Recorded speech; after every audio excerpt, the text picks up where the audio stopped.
Having autism and ADHD feels like before everyone was born, they were given like a user manual or a guide on how to navigate life.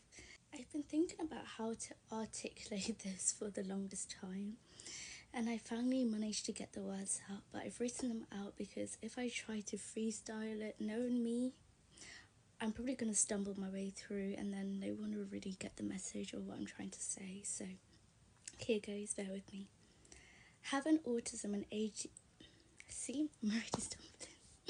Having autism and ADHD feels like before everyone.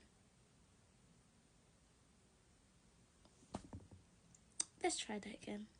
Having autism and ADHD feels like before everyone was born, they were given like a user manual or a guide on how to navigate life. But I feel like I was skipped in that process, or like most probably or likely I forgot where I needed to go to pick up my guide. So I just came into this earth raw dogging shit. And till this day, I haven't figured out all the rules and the written laws and the unwritten laws, rather.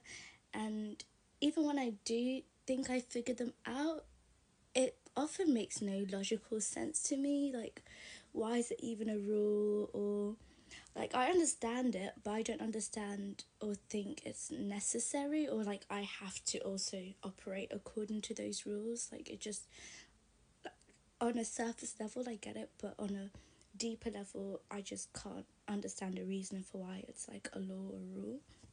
So then I must, to manage with this, to deal with this issue, I play pretend, I try to follow these rules, but it's like everyone else can see that I'm essentially playing pretend and I don't really want to be here, or I don't really agree with it, but I'm just like agreeing for the sake of it or to fit in. The best way I can explain it is like being at a party that you don't really want to be at, but you know it's a good way to network and make friends, even though sitting at a cafe feels like a more sensible location to make friends because it's generally quieter, calmer, less overstimulating, right?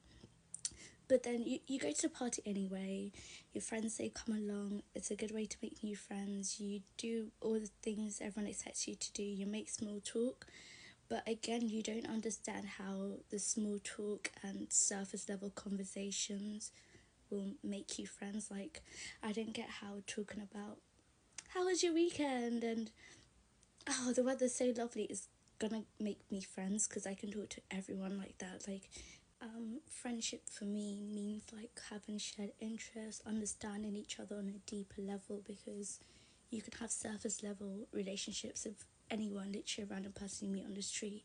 So what differentiates how you talk to a random person you meet in the street and how you relate and form a relationship with someone you would call a friend, you know? And so yeah, you just copy everyone else, join in with the small talk, and then let's say you do meet someone that like brings up a special interest. They might not be autistic or have ADHD, but they may bring up a special interest. Like for me, that's poetry and the creative arts. So then I get excited. I'm like a kid in a candy store. I get excited, like, oh my gosh, they're talking about something interesting. Well, interesting to me. So then I get excited. I talk way too fast. I cut them off, which is really bad and it's something I'm working on.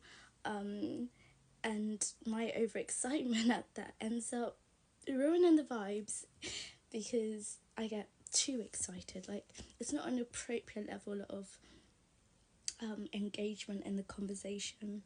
So then you go back to copying everyone else's mannerisms, and so I notice like I mirror people's behaviour. Like if they talk a certain way, I'll talk a certain way. If they speak with a certain accent, I end up mimicking that accent, etc. But everyone else can still tell you're pretending, or that you low-key would rather be anyone else, you're trying too hard, or you're making too much eye contact or not enough eye contact, you're playing with your ears and hair too much, they think you're flirting with their partner, this and that, so you back off a bit, or you avoid making eye contact because you don't want people to think you are flirting with them.